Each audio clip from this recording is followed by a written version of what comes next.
अगजानन पद्मार्कं गजाननमहर्निशम् अनेकदन्तं भक्तानाम् एकदन्तमुपास्महे। गुरुर्ब्रह्मा गुरुर्विष्णुः गुरुर्देवो महेश्वरः गुरुः साक्षात् परं ब्रह्म तस्मै श्रीगुरवे नमः। वागर्थाविव सम्पृक्तौ वागर्थप्रतिपत्तये जगतः पितरौ वन्दे पार्वती परमेश्वरौ। रामभद्रमहेश्वासा रघुवीरनृपोत्तमा भो देशास्यान्तकास्माकं रक्षां देहि श्रियञ्चते। శ్రీమద్ వాల్మీకి రామాయణంలోని బాలకాండలోని సంక్షేప రామాయణం మనం ఇప్పుడు పారాయణం చేసుకుందాం. అథ శ్రీమద్ రామాయణే ఆది కావ్యే బాలకాండే సంక్షేప రామాయణం. తపస్వాధ్యాయ నిరతం తపస్వీ వాగ్విదాంబరం నారదం పరిపప్రచ్ఛ వాల్మీకిర్ముని పుంగవం. కోన్వస్మిన్ సాంప్రతం లోకే గుణవాన్ కశ్చ వీర్యవాన్ ధర్మజ్ఞశ్చ కృతజ్ఞశ్చ సత్యవాక్యో దృఢవ్రతః.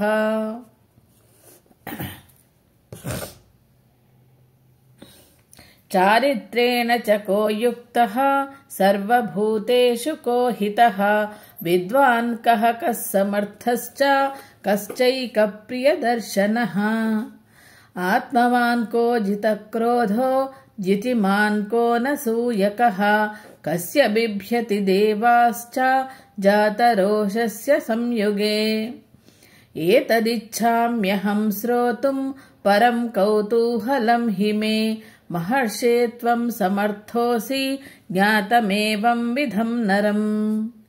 శ్రుత్వా చైతత్త్రిలోకజ్ఞః వాల్మీకేర్నారదో వచః శ్రూయతామితి చామంత్ర్య ప్రహృష్టో వాక్యమబ్రవీత్. బహవో దుర్లభాశ్చైవ ఏ త్వయా కీర్తితా గుణాః మునే వక్ష్యామ్యహం బుద్ధ్వా తైర్యుక్తః శ్రూయతాం నరః. ఇక్ష్వాకువంశప్రభవః రామో నామ జనైః శ్రుతః నియతాత్మా మహావీర్యో ద్యుతిమాన్ ధృతిమాన్ వశీ. బుద్ధిమాన్ నీతిమాన్ వాగ్మీ శ్రీమాన్ శత్రునిబర్హణః విపులాంసో మహాబాహుః కంబుగ్రీవో మహాహనుః. మహోరస్కో మహేశ్వాసో గూఢజత్రురరిందమః ఆజానుబాహుః సుశిరాః సులలాటः సువిక్రమः. సమः సమవిభక్తాంగః స్నిగ్ధవర్ణః ప్రతాపవాన్ పీనవక్షా విశాలాక్షో లక్ష్మీవాన్ శుభలక్షణః. ధర్మజ్ఞः సత్యసంధశ్చ ప్రజానాంచ హితే రతః యశస్వీ జ్ఞానసంపన్నః శుచిర్వశ్యः సమాధిమాన్. ప్రజాపతి సమశ్రీమాన్ ధాతారిపునిషూదనః రక్షితా జీవలోకస్య ధర్మస్య పరిరక్షితా. రక్షితా స్వస్య ధర్మస్య స్వజనస్య చ రక్షితా. వేదవేదాంగతత్వజ్ఞః ధనుర్వేదే చ నిష్ఠితః. సర్వశాస్త్రార్థతత్వజ్ఞః స్మృతిమాన్ ప్రతిభానవాన్ సర్వలోకప్రియः సాధుః అదీనాత్మా విచక్షణః. సర్వశాస్త్రార్థతత్వజ్ఞః స్మృతివాన్ ప్రతిభానవాన్ సర్వలోకప్రియः సాధుః అదీనాత్మా విచక్షణః.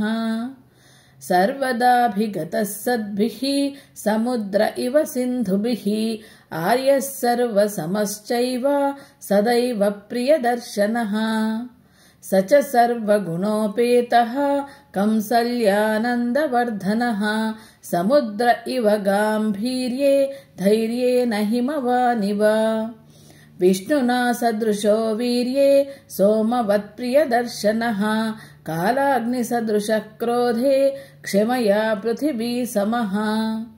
ధనదేన సమస్త్యాగే సత్యే ధర్మ ఇవ పరః तमेवं गुणसम्पन्नं रामं सत्यपराक्रमम् ज्येष्ठं श्रेष्ठगुणैर्युक्तं प्रियं दशरथसुतं प्रकृतीनां हितैर्युक्तं प्रकृतिप्रियकाम्यया यौवराज्येन संयोक्तुम् ऐच्छत्प्रीत्या महीपतिः तस्याभिषेकसंभारात् दृष्ट्वा भार्याथ कैकेयी पूर्वं दत्तवरा देवी वरमेन मयाचता विवासनं च रामस्य भरतस्याभिषेचनम् ससत्यवचनाद्राजा धर्मपाशेन संयतः विवासयामास सुतं रामं दशरथः प्रियम्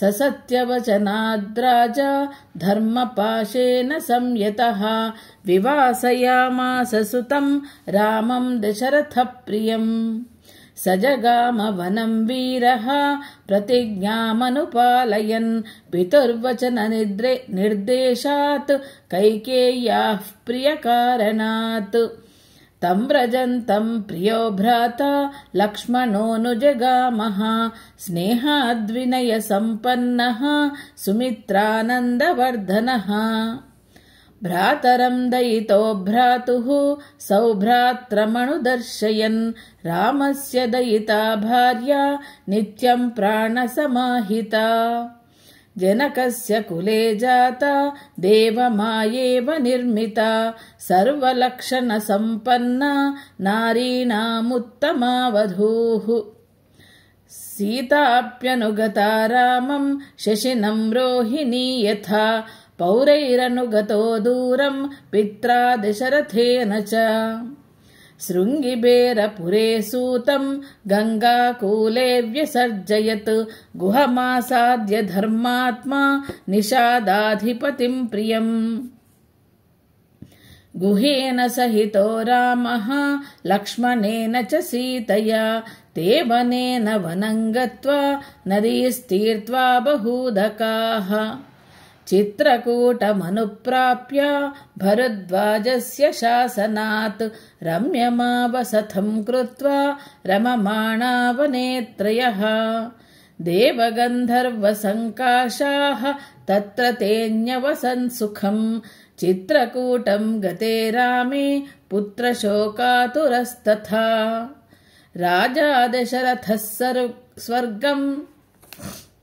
राजा दशरथः स्वर्गं जगामविलपन् सुतं मृते तु तस्मिन् भरतो वसिष्ठप्रमुखैर्द्विजैः नियुज्यमानो राज्याय नैच्छद्राज्यं महाबलः स जगाम वनं वीरो रामपादप्रसादकः गत्वा तु सुमहात्मानं रामं सत्यपराक्रमम् अयाचद्भ्रातरं रामम् आर्यभावपुरस्कृतः त्वमेव राजा धर्मज्ञ इति रामं वचोब्रवीत् रामोऽपि परमोदारः सुमुखः सुमहायशाः नैच्छत्पितुरादेशात् राज्यं रामो महाबलः पादुके चास्य राज्याय न्यासं दत्त्वा पुनः पुनः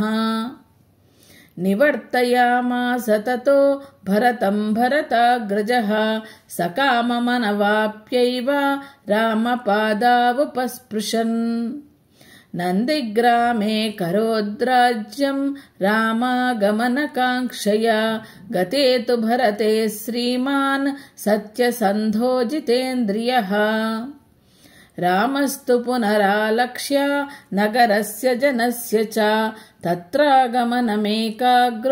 दण्डकान् प्रविवेशः प्रविश्यतु महारण्यं रामो राजीवलोचनः विराधं राक्षसं हत्वा शरभङ्गं ददर्शः सुतीक्ष्णं चाप्यगस्त्वं च अगस्त्यभ्रातरं तथा अगस्त्यवचनाच्चैव जग्राहैन्द्रं शरासनम् खड्गं च परमप्रीतः तूनी चाक्षयसायकौ वसतस्तस्य रामस्य वने वनचरैः सह ऋषयोऽभ्यागमन् सर्वे वधायासुररक्षसां सतेषां प्रतिशुश्रावा राक्षसानां तथा वने प्रतिज्ञातश्च रामेण वधः संयतिरक्षसां ऋषीणामग्निकल्पाणां दण्डकारण्यवासिनाम् तेन तत्रैव वसता जनस्थाननिवासिनीं विरोपिता शूर्पणखा राक्षसी कामरूपिणी ततः शूर्पणखा वाक्यात् उद्युक्तान् सर्वराक्षसान् खरं त्रिशिरसं चैव दूषणं चैव राक्षसम् निजघानरणे रामः तेषां चैव पदानुगान् वने तस्मिन् निवसता जनस्थाननिवासिनाम् रक्षसां निहतान्यासन् सहस्राणि 14 ततो ज्ञातिवधं श्रुत्वा रावणः क्रोधमूर्च्छितः सहायं वरयामास मारीचं नाम राक्षसं वार्यमानः सुबहुशो मारीचेन स रावणः न विरोधो बलवता क्षमो रावणः तेन ते अनादृत्य तु तद्वाक्यं रावणः कालचोदितः जगाम सह मारीचः तस्याश्रमपदं तदा तेन माया विना दूरम् अपबाह्य नृपात्मजौ जिहार भार्यां रामस्य गृध्रं हत्वा जटायुषं गृध्रं च निहतं दृष्ट्वा हृतां श्रुत्वा च मैथिलीम् राघवः शोकसन्तप्तः विललापाकुलेन्द्रियः ततस्तेनैव शोकेन गृध्रं दग्ध्वा जटायुषम् मार्गमाणो वने सीतां राक्षसं सन्ददर्शः कबन्धं नाम रूपेण विकृतं घोरदर्शनम् तं निहत्य महाबाहुः ददाह स्वर्गतश्च सः स चास्य कथयामास शबरीं धर्मचारिणीम् श्रमणीं धर्मनिपुनाम् अभिगच्छेति राघवम् सोऽभ्यगच्छन् महातेजाः शबरीं शत्रुसूदनः शबर्या पूजितः सम्यक् रामो दशरथात्मजः पम्पातीरे हनुमता सङ्गतो वानरेणः हनुमद्वचनाच्चैव सुग्रीवेण समागतः सुग्रीवाय च तत्सर्वं शंसद्रामो महाबलः आदितस्तद्यथावृत्तं सीतायाश्च विशेषतः सुग्रीवश्चापि तत्सर्वं श्रुत्वा रामस्य वानरः चकार सख्यं रामेण प्रीतश्चैवाग्निसाक्षिकं ततो वानरराजेन वैरानुकथनं प्रति रामायावेदितं सर्वं प्रणयाद्दुःखितेन च प्रतिज्ञातं च रामेण तदा वालिवधं प्रति वालिनश्च बलं तत्र कथयामास वानरः सुग्रीवः शङ्कितश्चासीत् नित्यं वीर्येण राघवे राघवप्रत्ययार्थं तु दुन्दुभेः कायमुत्तमं दर्शयामास सुग्रीवः महापर्वतसन्निभम् उत्स्मयित्वा महाबाहुः प्रेक्ष्य चास्थि महाबलः पादाङ्गुष्ठेन चिक्षेप सम्पूर्णं दशयोजनम् बिभेद च पुनः सालान् सप्तैकेन महेशुना गिरिं रसातलं चैव जनयन् प्रत्ययं तदा ततः प्रीतमनास्तेन विश्वस्तः स महाकपिः किष्किन्धां रामसहितो जगाम च गुहां तदा ततो गर्जद्धरिवरः सुग्रीवो हेमपिङ्गलः तेन नादेन महता निर्जगाम हरीश्वरः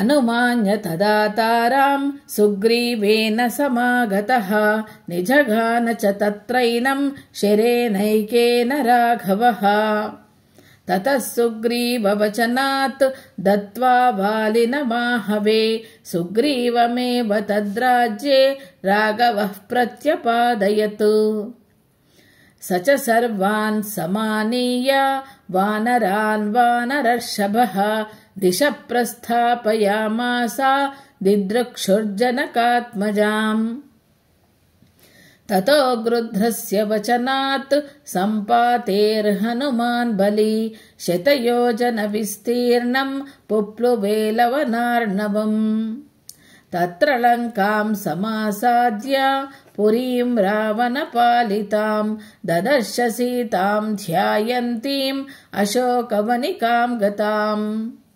निवेदयित्वाभिज्ञानम् प्रवृत्तिम् च निवेद्य च समाश्वास्य च वैदेहीम् मर्दयामास तोरणम् पञ्चसेनाग्रगान् हत्वा सप्तमन्त्रिसुतानपि शूरमक्षम् च निष्पिष्य ग्रहणम् समुपागमत् अस्त्रेणोन्मुक्तमात्मानम् ज्ञात्वा पैतामहाद्वरात् मर्शयान् राक्षसान् वीरो यन्त्रिणस्तान्यदृच्छया ततो दग्ध्वा पुरीम् लङ्काम् ऋते सीताम् च मैथिलीम् रामाय प्रियमाख्यातुम् पुनरायान् महाकपिः सोऽभिगम्य महात्मानम् कृत्वा रामम् प्रदक्षिणम् न्यवेदयदमेयात्मा दृष्टा सीतेति तत्त्वतः ततः सुग्रीवसहितो गत्वा तीरम् महोदधेः समुद्रम् क्षोभयामास शरैरादित्यसन्निभैः दर्शयामास चात्मानम् समुद्रः सरिताम् पतिः समुद्रवचनाच्चैव नलम् सेतुमकारयत् तेन गत्वा पुरीम् लङ्काम् हत्वा रावणमाहवे रामः सीतामनुप्राप्य पराम् व्रीडामुपागमत् तामुवाच ततो रामः परुषम् जनसंसदि अमृष्यमाणा सा सीता विवेशज्वलनं सति तत्रोऽग्निवचनाः सीताम् ज्ञात्वा विगतकल्मषाम् बभौ रामः सम्प्रहृष्टः पूजितः सर्वदैवतैः ततोऽग्निवचनाः सीताम् ज्ञात्वा विगतकल्मषाम् बभौ रामः सम्प्रहृष्टः पूजितः सर्वदैवतैः कर्मणा तेन महता त्रैलोक्यम् सचराचरम् सदेवर्षिगणम् तुष्टम् राघवस्य महात्मनः अभिषिच्य च लङ्कायाम् राक्षसेन्द्रम् विभीषणम् कृतकृत्यस्तदा रामो विज्वरः प्रमुमोदः देवताभ्यो वरम् प्राप्य समुत्थाप्य च वानरान् अयोध्याम् प्रस्थितो रामः पुष्पकेन सुहृद्रुतः भरद्वाजाश्रमम् गत्वा रामः सत्यपराक्रमः भरतस्यान्तिकम् रामो हनूमन्तम् व्यसर्जयत् पुनराख्यायिकाम् जल्पन् सुग्रीवसहितश्च सः पुष्पकम् तत्समाहृह्य पुनराख्यायिकाम् जल्पन् सुग्रीवः सहितश्च सः पुष्पकम् तत्समारुह्य नन्दिग्रामम् ययौ तदा नन्दिग्रामे जटाम् हित्वा भ्रातृभिः सहितो नघः रामः सीतामनुप्राप्य राज्यम् पुनरवाप्त च देवताभ्यो वरम् प्राप्य समुत्थाप्य च वानरान् अयोध्याम् प्रस्थितो रामः पुष्पकेन सुहृद्वृतः भरद्वाजाश्रमम् गत्वा रामः सत्यपराक्रमः भरतस्यान्तिकम् रामो हनूमन्तम् व्यसर्जयत् పునరాఖ్యాయికాం జల్పన్ సుగ్రీవः సహితశ్చ సహ పుష్పకం తత్సమాహృహ్య నందిగ్రామం యయౌ తదా నందిగ్రామే జటాం హిత్వా భ్రాతృభిः సహితో నఘః రామः సీతామనుప్రాప్య రాజ్యం పునరవాప్తవాన్ ప్రహృష్టముదితో లోకః తుష్టః పుష్టः సుధార్మికः నిరామయో హ్యరోగ్యశ్చ దుర్భిక్షభయవర్జితः న పుత్రమరణం కించిత్ ద్రక్ష్యంతి పురుషాః క్వచిత్ నార్యశ్చ విధవా నిత్యం భవిష్యంతి పతివ్రతాః న చాగ్నిజం భయం కించిత్ నాప్సు మజ్జంతి జంతవః న వాతజం భయం కించిత్ నాపి జ్వరకృతం తథా న చాపి క్షుద్భయం తత్ర న తస్కరభయం తథా నగరాని చ రాష్ట్రాని ధనధాన్యయుతాని చ నిత్యం ప్రముదితాః సర్వే యథా కృతయుగే తథా అశ్వమేధశతైరిష్ట్వా తథా బహుసువర్ణకైః గవాం కోట్యయుతం దత్వా విద్వద్భ్యో విధిపూర్వకం అసంఖ్యేయం ధనం దత్వా బ్రాహ్మణేభ్యో మహాయశాః రాజవంశాన్ శతగుణాన్ స్థాపయిష్యతి రాఘవః చాతుర్వర్ణ్యం చ లోకేస్మిన్ స్వే స్వే ధర్మే నియోక్ష్యతి దశవర్షసహస్రాణి దశవర్షశతాని చ రామో రాజ్యముపాసిత్వా బ్రహ్మలోకం ప్రయాస్యతి ఇదం పవిత్రం పాపఘ్నం పుణ్యం వేదైశ్చ సంమితం యప్పటేద్రామచరితం సర్వపాపైః ప్రముచ్యతే ఏతదాఖ్యానమాయుష్యం పఠన్ రామాయణం నరః సపుత్రపౌత్రः సగనః ప్రేత్య స్వర్గే మహీయతే పఠన్ ద్విజో వాగృషభత్వమీయాత్ సాక్షత్రియో భూమిపతిత్వమీయాత్ వనిగ్జనః పన్యఫలత్వమీయాత్ జనశ్చ శూద్రోऽపి మహత్వమీయాత్ పఠన్ ద్విజో వాగృషభత్వమీయాత్ సాక్షత్రియో భూమిపతిత్వమీయాత్ వనిగ్జనః పన్యఫలత్వమీయాత్ జనశ్చ శూద్రోऽపి మహత్వమీయాత్ ఇత్యార్షే శ్రీమద్ రామాయణే వాల్మీకీయే ఆదికావ్యే బాలకాండే ప్రథమः సర్గః. ఈ సంక్షేప రామాయణంని ఎవరైనా చదివినా వినినా కూడా సమస్తమైనటువంటి సౌఖ్యాలు కలుగుతాయి. అలాగే ఎవరు ఏది కోరుకుంటారో అన్నీ కూడా లభిస్తాయి. ఎప్పటే రామచరితం సర్వ పాపైః ప్రముచ్యతే. పాపాలన్నీ పోతాయట. ఈ జన్మలోనే కాదు, ఎన్నో జన్మల నుంచి చేసుకున్నటువంటి పాపాలన్నీ పోయి ఆ రాముని యొక్క చరణాలను అందుకుంటామట. ఇదం పవిత్రం పాపఘ్నం పుణ్యం వేదైశ్చ సంహితం. వేదంతో సమానమైనటువంటి ఈ రామాయణాన్నిలోని ఈ సంక్షేప రామాయణాన్ని ఎవరైతే చదువుతారో వాళ్ళు వేదంతో చదివిన సమానం అవుతుంది. అలాగే సపుత్ర పౌత్రస్సగనః, మన పుత్రులతోనే కాదు పౌత్రులతో అంటే మనవలతో మునిమనులతో కూడా సౌఖ్యంగా ఉంటారట. చివరి సమయంలో స్వర్గానికి చేరుకుంటారట. అలాంటి సంక్షేప రామాయణాన్ని మనం సులభంగా నేర్చుకుని రోజు కూడా పారాయణంగా చేసుకుందాం. శ్రీ సీతారామాయ నమః. ఇలా రామాయణంలోని ఈ సంక్షేప రామాయణమే కాదు, శ్రీరామ పట్టాభిషేకం, అలాగే సుందరకాండ వినాలనుకున్న వాళ్ళు లైక్ చేయండి, షేర్ చేయండి, సబ్స్క్రైబ్ చేయండి. మీ అమూల్యమైనటువంటి అభిప్రాయాలని తెలియచేయండి. ధన్యవాదాలు.